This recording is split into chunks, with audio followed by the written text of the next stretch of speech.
Get back in control with Off the Wagon, adventures in emotional eating, health, and weight loss. Each episode containing fork-sized mindset tweaks, perspective shifts, and lifestyle hacks to get you back on the wagon. Whether it's habit change, emotional eating, addictions, weight loss, willpower, or relationships, there's something here for you. So let's get on the wagon and get down the road to your goals with me, Christy R. Hall. Welcome to episode 12, How to Change Your Life. In the past 5 years, I've made a lot of big life changes. I quit drinking, I started running and working out every day after a life of complete and total inactivity. I quit sugar, I returned to a low-carb diet, and more. Now that I'm on the other side of those changes, for the most part, they're relatively simple to maintain. But at first, in the beginning, when I was standing on the edge of each of those overwhelming changes, about to take a leap into what felt like an abyss, all I could think about was how scary life was going to be and how I might not be able to make it through without my fixes.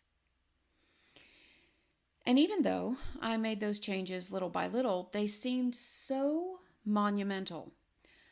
I couldn't wrap my head around never drinking again when it was my reward for being a good adult all day.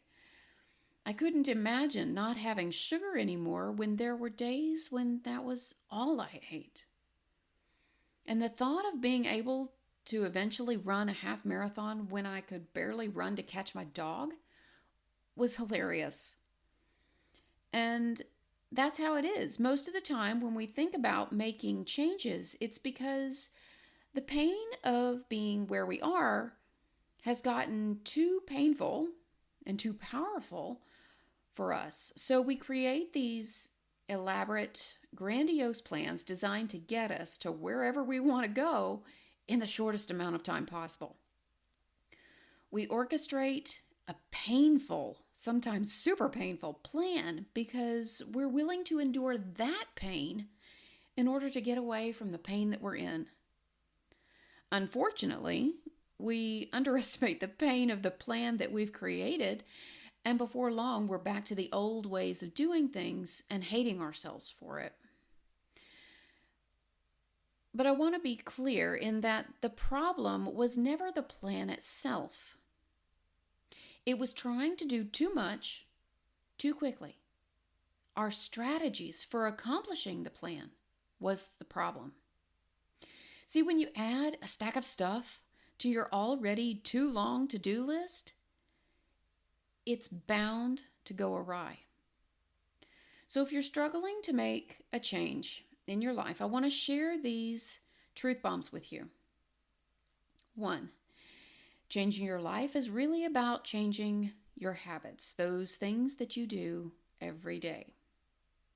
2, changing your habits starts by changing one simple and small thing, a baby step, making one small choice that you can do consistently every day.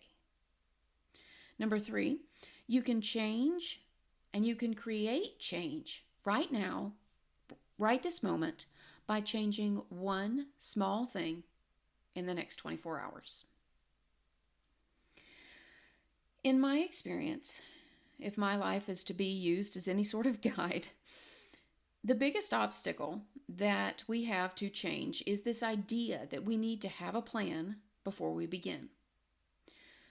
We sit down and we think and architect these huge, elaborate monthly meal plans, or we go out and get a membership to the gym, or we think we have to throw out all the processed food in our house. It's like we think that step 1 to our plan is to get it perfect, starting tomorrow. And since we're going to be awesome tomorrow, that'll get it done once and for all. But really, these plans of perfection that we create are really just a way to let ourselves off the hook for what we're doing right now that we think we shouldn't be. We tell ourselves that the donut that we have our face stuck in doesn't matter because everything will be different starting tomorrow. And these perfect plans are they're our real life version of a get out of jail free card from Monopoly because we don't actually have to change anything until the plan is in place.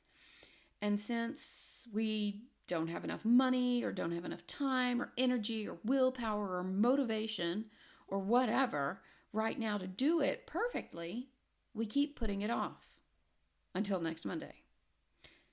And it never gets here. And so we never get anywhere except for right where we are, right where we've always been.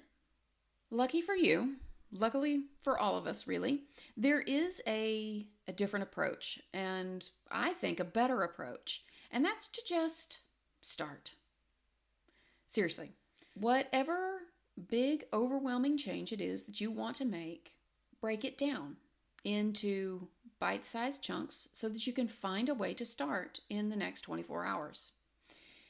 For example, you start training for that half marathon or a 5K by running or jogging or even just walking for 30 seconds, and then a minute, and so on.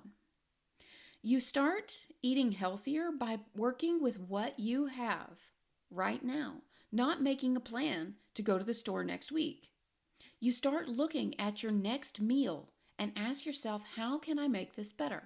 What goodness can I add to it? Or is there anything I can leave out? Sure, make a meal plan and build your grocery list around it, but don't make that an excuse for not starting today. When you want to drink more water, don't plan to start drinking 8 cups today. Start by drinking a half cup and give yourself credit for that small step that you take, instead of punishing yourself for not getting it 100% perfect. Remember, changing your life is really about changing your habits. Changing your habits starts with changing one small, teeny little thing, and you can create change now by changing that one small thing today, in the next 24 hours. The sooner you start, the better, because once you've started, you can't unstart. Once you've started, and no one can take that away from you. The path you follow might be straightforward and right down the line from point A to point B, but if you're like the rest of us, it's more likely it's going to be a scenic route. You may have to start and then stop and backtrack, and you may have to pull over and make a stop at a rest station. You may get lost. You may have to sit down and regroup. But the key is that once you've started, you have started. There's no going back. And that's the difference between sitting on the couch thinking and fantasizing about a journey and actually being on the journey. So here's what this looks like in practice. Set a super easy goal to start, because chances are you'll keep going once you're off and running. When I say super easy, I mean absolutely cannot fail. If you're trying to cut out sugar, I mean consider decreasing your intake by 1 teaspoon. If you're trying to cut down on your soda consumption, don't try and cut out a whole can. Start by trying to leave 1 swig in the can. If you're trying to cut back on your binge behavior, try to leave 1 cookie or 1 spoonful of ice cream. And I hear you. 1 swig? 1 spoonful? How is that going to help? But here's the thing. If all you have to do is leave 1 bite a day, you're going to laugh at the challenge. Who can't accomplish that? If all you have to do is drink 1 sip of water, it won't be difficult. It won't be hard, and it's almost impossible to not get that done and accomplished. But as you do your 30 seconds of jogging, Newton's first law is going to kick in, which states that objects in motion tend to stay in motion. And it'll be easy to add another 15 seconds or so to that first 30 seconds. Drinking another quarter cup of water happens accidentally. Overcoming that first initial hurdle is sometimes all it takes. So the next thing you want to do is figure out some way to document or track your progress. There are lots of habit tracking apps out there. There's Habitica or Habit Bowl. Those are two examples that I've used, but you can also use just good old-fashioned pen and paper or a bullet journal. And the idea behind tracking it is not so that you can see where you failed, because your goal is supposed to be something so easy that you have to accomplish it. But rather, it's to look at your tracker and see the progress. If you find yourself struggling to accomplish that daily goal, then it's too big. Make it smaller. And don't make the mistake of thinking that because it's a small step, it's not worth it or it won't make a difference. The ultimate goal here is to establish a habit that continually moves you forward towards the life that you want. So, I'm going to give you a mission, right? Your mission today, should you choose to accept it, is, that one thing that you want to change, or all of those things that you want to change. Your goal is to sit down, write them down, and then break them down into smaller pieces, chunks, and make a plan to do the smallest possible thing in service to the accomplishing of that goal in the next 24 hours. It all starts by doing one simple, no-fail, absolutely must do it, no big deal thing, and doing that each and every day.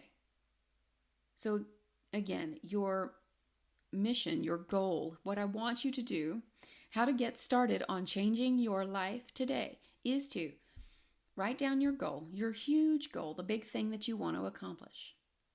Then break it down into its smaller pieces. So let's say that your goal is to lose 5 pounds. It would be easy to say lose 5 pounds. But when you break that goal down, it's built and made of smaller goals and habits that may include cutting out sugar, limiting soda, taking a walk, getting to bed on time, things like that. So then you take those mini goals that are going to get you on the path to losing 5 pounds and break them down. Drinking more water may look like drinking 1/4 cup of water per day. Getting in a walk every day may look like walking a lap around your house, or walking around the block, or walking for 2 minutes and then going home.